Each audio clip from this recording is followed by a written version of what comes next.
জয় ঠাকুর, জয় মা। মহাভারতের আদি পর্বের পাঠ নিয়ে আমি আজ আবার উপস্থিত। আশা করি সবাই ভালো আছো, আমিও ভালো আছি। বর্ষাকালে সবারই ভাইরাল চলছে। মহাভারত পাঠ শ্রবণটা ভুলো না, সবাই মন দিয়ে করতে থাকো। আজ আমরা এবারে কুরু বংশের উপাখ্যান মানে কীভাবে কুরু বংশের এর আগের দিন আমরা পড়েছিলাম না, কুরু বংশ বৃদ্ধির কথা যেই নর শুনে তার বংশ বৃদ্ধি হয় ব্যাসের বচনে।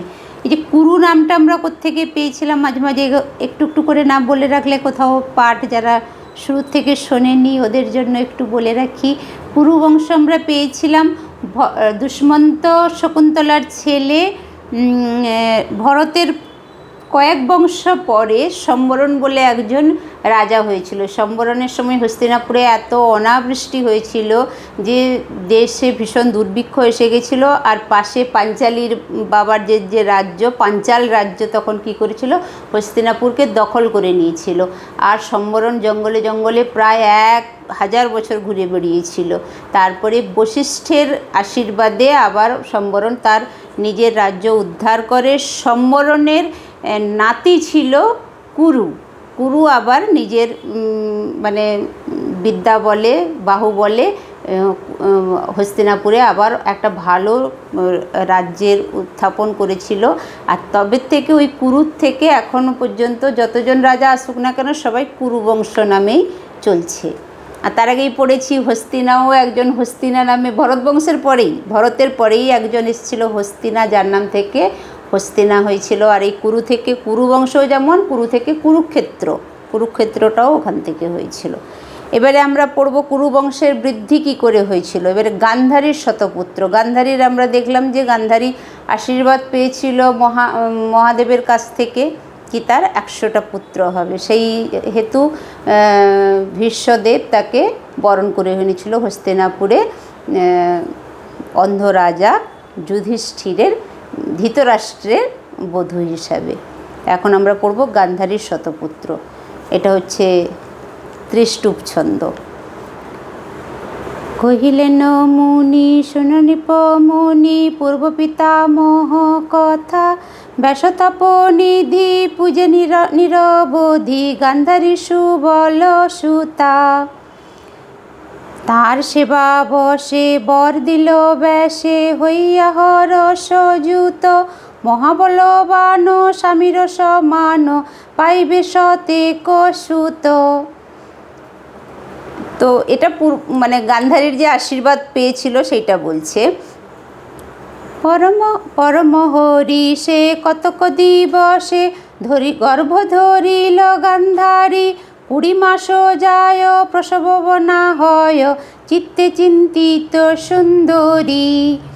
এখানে পুরুবংশের একটু কথা আমি বলে রাখি, যেমন এখানে এইটার মানেটা হচ্ছে যে গান্ধারীর গর্ভ তো হয়েছে, 20 মাস হয়ে গেছে কিন্তু গান্ধারীর বাচ্চা হচ্ছে না। আর ওদিকে পাণ্ডুর কি দেখালো, কুন্তির কোনো সন্তান আপনা থেকেই হচ্ছে না, গর্ভও হচ্ছে না। সেই জন্য মদ্র দেশে গিয়ে ভীষ্মদেব আবার মাদ্রীকে বধূ হিসাবে নিয়ে এসেছিল পাণ্ডুর জন্য। তো মানে এখন হস্তিনাপুরে কোনো বাচ্চা নেই। এদিকে গান্ধারীর গল্প চলছে আজকে। হেনকালে ধ্বনি আচম্বিতে শুনি কুন্তির হইল সুত, শুনিয়া গান্ধারী আপনা পাশরি হইয়া পড়িল মূর্ছিত। তার মানে এখন কি হয়েছে, অনেক কিছু কাণ্ড ঘটে গেছে। কুন্তির বাচ্চা হচ্ছিল না, গান্ধারী গর্ভ ধরেও বাচ্চা প্রসব হচ্ছে না, মাদ্রীও এসে গেছে। এর মাঝখানে হঠাৎ করে খবর পেল কুন্তি কি গান্ধারী কি খবর পেল কি কুন্তি আকাশ থেকে একটা বাচ্চা পেয়েছে, ধ্বনি থেকে।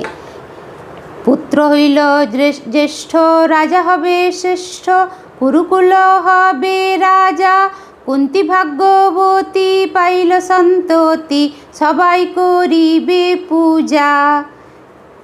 তাহলে কুরুবংশের যে শ্রেষ্ঠ বাচ্চা, এবং এটাও মানে শুনতে পেল, গান্ধারী শুনতে পেল যে সেই রাজা হবে এবং সে ভীষণ শ্রেষ্ঠ রাজা হবে। তার মানে কুন্তি ভাগ্যবতী হবে, সবাই তাকে পুজো করবে। আমি অভাগিনী পরম পাপিনী, কর্মফল আপনার দ্বিবৎসর হইল কিছু না জন্মিল, পরিশ্রম মাত্র সার। প্রসবী যদ্যপি ভাবনা তথাপি, সহজে হইবে দাস। হেন অনুমানে দৃঢ় কইল মনে, গর্ব করিব বিনাশ। যে তাহলে আমার যত পুত্র হবে তারা তো দাস হয়েই থেকে যাবে সারা জীবন, এরকম পুত্রের প্রয়োজন কি? তার তুলনায় আমি আমার এই গর্ভকে বিনাশ করে দেবো। লোহার মুদ্গরে আপন উদরে, নির্ঘাত করিয়া হানে। পাই লোহাঘাত গর্ভ হইল পাত, ধৃতরাষ্ট্র নাহি জানে। ও কী করলো? তখন লোহার মুদ্গর দিয়ে পেটে আঘাত করলো আর গর্ভপাত হয়ে গেল। এ কথা ধৃতরাষ্ট্র রাজা জানতো না। নাহি পদ মুন্ড সবে মাংস পিণ্ড, গান্ধারী প্রসব হইল। ডাকিয়া দাসী চিত্তে ঘৃণাবাসী, ফেলাইতে ইচ্ছা কইল। পুত্র তো জন্মালো না, অনেক মাংসপিণ্ড জন্মালো, তাই গান্ধারী সেই মাংসপিণ্ড দেখে ঘৃণা হচ্ছে, তো দাসীকে ডেকে বলল এদেরকে ফেলে দাও। জানিয়া কারণ মুনিদৈপায়ন, আসি হইল উপনীত। বলে ক্রোধ করি শুনো গো গান্ধারী, এ কর্ম কোন বিহিত। দৈপায়ন মানে ব্যাসদেব, দ্বীপে জন্ম হয়েছিল সেই জন্য দৈপায়ন। ব্যাসদেব এটা জানতে পারলো যে গান্ধারী এরকম কাজ করছে, তো ব্যাসদেব উপনীত হলো, মানে এসে গান্ধারীকে বলল যে কর্ম করো না, ক্রোধ করে বলল। জানি সর্বধর্ম কেন হেন কর্ম, তোমার উচিত নহে। হিংসা মহাক্লেশ ধর্ম অশেষ, আপনা আপনি দহে। তুমি তো সব জানো, ধর্ম জানো, তুমি জানো না যে হিংসা মহাক্লেশ এগুলো করলে অধর্ম তো নিঃসন্দেহে, কিন্তু সবচেয়ে বড় কষ্ট কে পায়? আপনি আপনা দহে, নিজেই নিজে জ্বলে মরে যায়, অন্যের কিচ্ছু হয় না। কিসে? হিংসা মহাক্লেশ অধর্মে কারোর কিচ্ছু ক্ষতি হয় না, নিজে নিজেই আপনা আপনি দহে, নিজে নিজেই জ্বলে। শুনিয়া বচন লজ্জিত বদন, কহে করো জোড় করি। তোমার বচন হইল লঙ্ঘন, এ বড় বিস্ময় হেরি।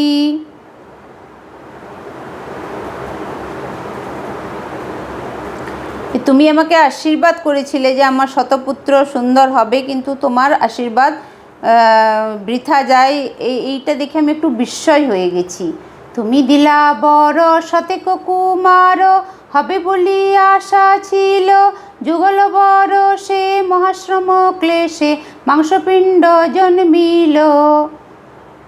আচ্ছা, আমরা আগে তো জানতাম যে শিবের বরে পেয়েছিল, কিন্তু এখানে বলছে তুমি দিলা বড়, মানে এখানে বলছে ব্যাসদেব। আমি শুরুতেও পড়লাম যে ব্যাসদেবের পুজো করে পেয়েছিল, তো সেই জন্য বলছে যে তোমার আশীর্বাদে দেখো 2 বছর হয়ে গেল, কি জন্মালো না মাংসপিণ্ড জন্মালো। বলে ব্যাস মুনি শুনো সুবোধনী, মোর বাক্য অন্য নয়। দুঃখ পরিহর মোর বাক্য ধর, হইবে সতত নয়। ব্যাস বলো আমার কথা কখনো বৃথা হবে না, তোমার সতত নয় হবে, তুমি চিন্তা করো না।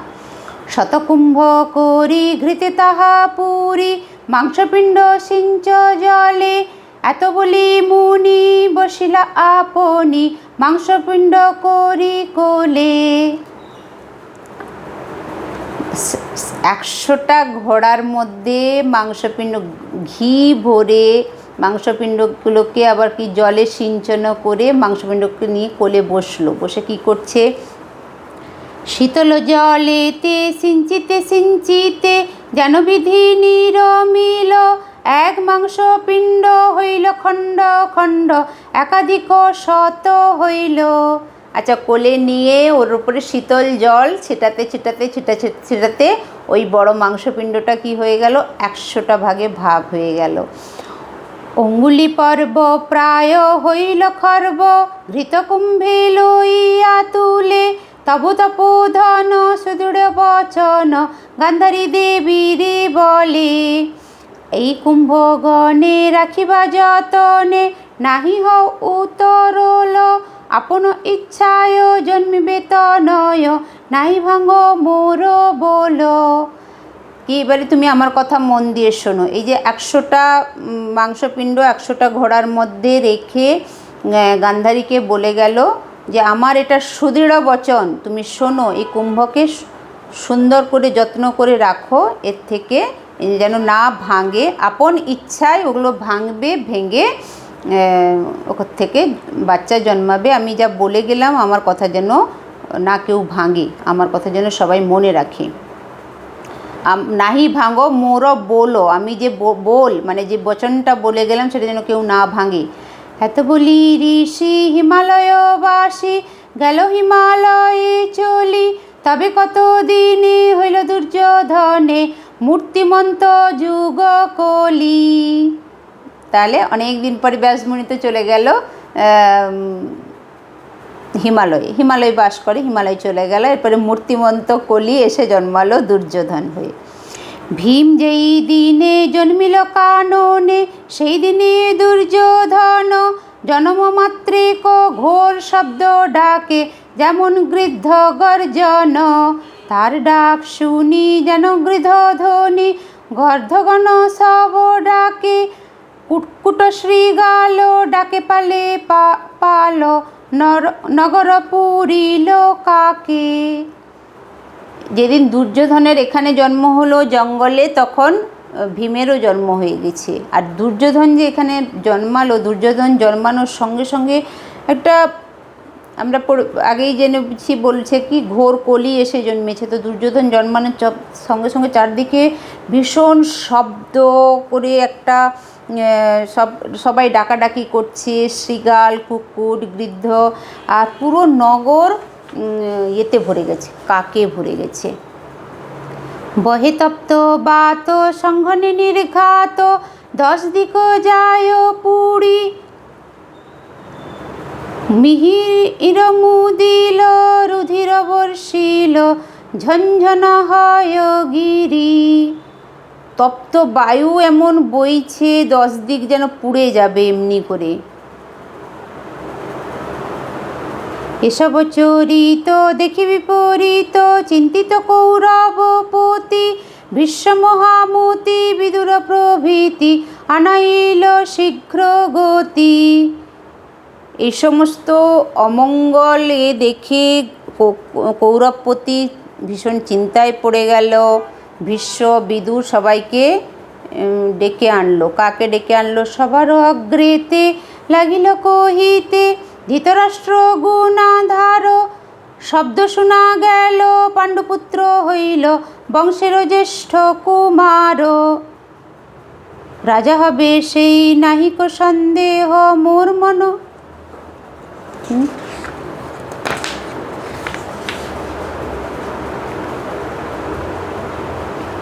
এটা একটু কেমন হয়ে গেল। সবার অগ্রেতে লাগিল কহিতে, ধৃতরাষ্ট্র গুণাধার শব্দ শোনা গেল, পাণ্ডুপুত্র হইল বংশের জ্যেষ্ঠ কুমার। রাজা হবে সেই নাহিক সন্দেহ মোর মন তাহে সুখী, মোর পুত্র হইতে অতি বিপরীতে বহু অমঙ্গল দেখি। আচ্ছা, এখানে ধৃতরাষ্ট্র কি বলছে কি, যখন পাণ্ডুপুত্র জন্মালো তখন আকাশে একটা শব্দ হলো, হয়ে পাণ্ডুপুত্র জন্মালো। সে তো জ্যেষ্ঠ পুত্র জন্মেই গেছে, কিন্তু আমার পুত্র সে তো রাজাও হবে। এবারে আমার পুত্র জন্মানোর পরে আমি কত অমঙ্গল দেখতে পাচ্ছি। তো তার জন্য কি হবে? বিধান ইহার করিয়া বিচার, কহমরে সর্বজন, রাজার বচন শুনে সর্বজন বিদুর কইল তখন, ভরত সঙ্গতি জগত মোহিত, কেবলি অমৃত নিধি, কাশীদাস কয়ে খণ্ডে যম ভয়ে পান কর নিরবধি। তো এবারে মানে সভা ডেকে বলছে যে এর কি বিধান করা যায় ধৃতরাষ্ট্রের কথা শুনে। এবারে বিদুর বলছে, বিদুর কি বলছে? এবারে এটা অনুষ্টুপ ছন্দ। এতক্ষণ আমি ত্রিষ্টুপ ছন্দ বললাম, অনুষ্টুপ ছন্দটা আবার আনতে হবে। কীভাবে? বিদুর বলেন অবধান মহারাজ, যত মঙ্গল দেখি ভালো।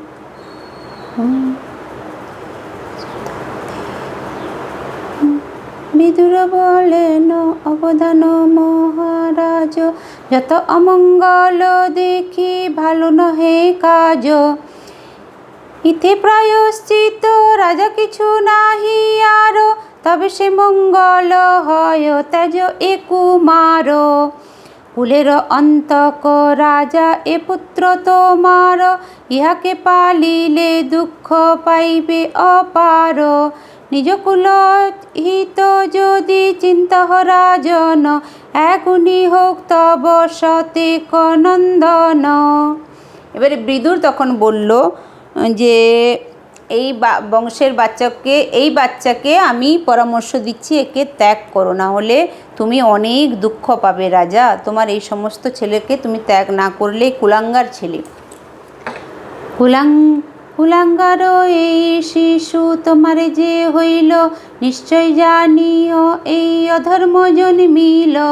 কুলের কারণ রাজা ত্যাজি এক জন, কুল ত্যাগ করি রাজা গ্রামের কারণ। তোমার তো আরও পুত্র জন্মাবে, এই একটা ছেলেকে তুমি ত্যাগ করো, এই কুলাঙ্গার বংশের কুলাঙ্গারকে ত্যাগ করো। পৃথিবীকে ত্যাজি রাজা আপন রাখি, গ্রাম ত্যাজি শুনো রাজা জনপদ হিতে। পৃথিবীকে ত্যাজি রাজা আপনা রাখিতে, হেন নীতি রাজা আছে রাজা কহে পূর্বাপর। জ্যেষ্ঠ পুত্র মারি বংশ রাখো নিপবর।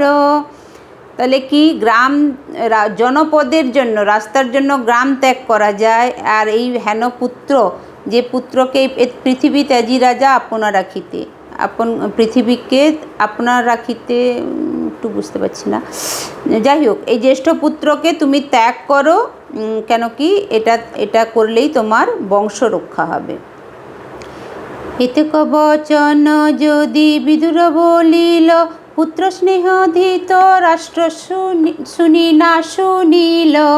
তবে আরো উন্নত হইল নন্দন, হেনমতে হইল ভাই 100 জন। বিদুর যদিও এই কথা বলল, কিন্তু এখন ধৃতরাষ্ট্র পুত্র স্নেহে বলল আমি একে ত্যাগ করতে পারবো না। এইভাবে ধীরে ধীরে 69 হলো এবং 100 বাচ্চাও হয়ে গেল। 100 পুত্র হইল কন্যা এক গণি, শুনি মুনি বরে জিজ্ঞাসিল নৃপমুনি। আপনি বলিলা ব্যাস দেবের যে বরে, 1 সূত্র পত্র হবে গান্ধারী উদরে। অধিক হইল কন্যা কিসের কারণ, ইহার বৃত্তান্ত মোরে কহ তপোধন। এবারে একটা মেয়েও জন্মালো। এটা শুনে এবারে ব্যাসদেবকে ধৃতরাষ্ট্র বলছে, তুমি তো বলেছিলে 100টা ছেলে হবে, তাহলে একটা মেয়ে কোথা থেকে এলো এটা বলো। মুনি বলে শৌন তত্ত্ব শ্রীজন্মেঞ্জয়, যখন বিভাগ করে ব্যাস মহাশয়। আচ্ছা, এই কোশ্চেনটা জন্মেঞ্জয় করেছে বৈশম্পায়নকে, যে আমরা ততক্ষণ শুনছি যে 100টা পুত্র হবে, তাহলে একটা মেয়ে কোথা থেকে এলো। তো এবারে মুনি মানে বৈশম্পায়ন জন্মেঞ্জয়কে বলছে, যখন ব্যাসমুনি ভাগ করেছিল তখন কি হয়েছিল। সতীপতি ব্রতা দেবী সুবলানন্দিনী, মনেতে বাঞ্ছিল এক কন্যা দেহ মুনি। ও যখন কোলে নিয়ে ভাগ করছিল মাংসপিণ্ডকে, তখন সতী পতিব্রতা মানে গান্ধারী বসে বসে মনে মনে বলল, ঠাকুর আমাকে তুমি একটা মেয়েও দাও। শুনিয়াছি স্ত্রী লোকের কন্যায় পীড়িত, দানেতে অক্ষয় স্বর্গ আছে হেন নিত। কন্যা, স্ত্রী লোকেরা ভীষণ কন্যা ভালোবাসে, কন্যাকে দান করলে স্বর্গে যায় তারা। শতপুত্র বর দিল ব্যাস মহামুনি, নাহিক নিঃসন্দেহ পুত্র হইবে এখনি। কায়মন বাক্যে যদি হই আমি সতী, পতিব্রতা হই আমি পতি মোর গতি। ব্রাহ্মণেরও গবি দিয়া থাকি কোটি কোটি, তব মোর হিতে কন্যা হইবে 1 গুটি। ব্রত তপ করে থাকি গুরুর সেবন, যদি কবু পূজে থাকি দেব দ্বিজগণ। গান্ধারী মানস আর বিধির সৃজন, মাংসপিণ্ড ব্যাসদেব করিল সিঞ্চন। 101 ভাগ মাংসপিণ্ড হইল, দেখি মহামুনি ব্যাস গান্ধারীকে কইল। গান্ধারী মনে মনে বলছে, আমি যদি সত্যি সত্যি সতী হই, আমি যদি কোটি কোটি গাভী ব্রাহ্মণকে দান করে থাকি, গুরুর সেবা মন দিয়ে করি, মন দিয়ে দেব দ্বিজগণকে পুজো করি, তাহলে ঠাকুর তুমি আমাকে একটা কন্যা দাও। আর যখন সত্যি সত্যি ব্যাসদেব ভাগ করছে, 100টা ভাগ করতে গিয়ে একটা কন্যাও বেরিয়ে এলো। তখন ব্যাসদেব বলছে, আমার বচন বধূ কবু মিথ্যা নয়, এই দেখো পাইলাম শতেকত নয়। একখানি অধিক যে সুবল নন্দিনী, তোমার মানস হইতে হইল একখানি। শুনি হরষিত হইল সুবিল দহিতা, সে কারণে অধিক হইল এই সুতা। যে আমি তো তোমাকে আশীর্বাদ করেছিলাম 100টা পুত্র হবে, কিন্তু দেখো হয়েছে, কিন্তু তুমি যে মনে মনে চেয়েছ, তাই জন্য তোমার আর একটা দুহিতাও হবে। অন্নধিত রাষ্ট্র ভার্যা বৈশ্যের কুমারী, বহু সেবা দিতে রাষ্ট্রে করিলা সুন্দরী। তাহার উদরে হইল একটি নন্দন, যুযুৎসু বলিয়া নাম জানে সর্বজন। ধৃতরাষ্ট্রের আরও একজন ভার্যা ছিল, তার নাম, সে বৈশ্যের কুমারী।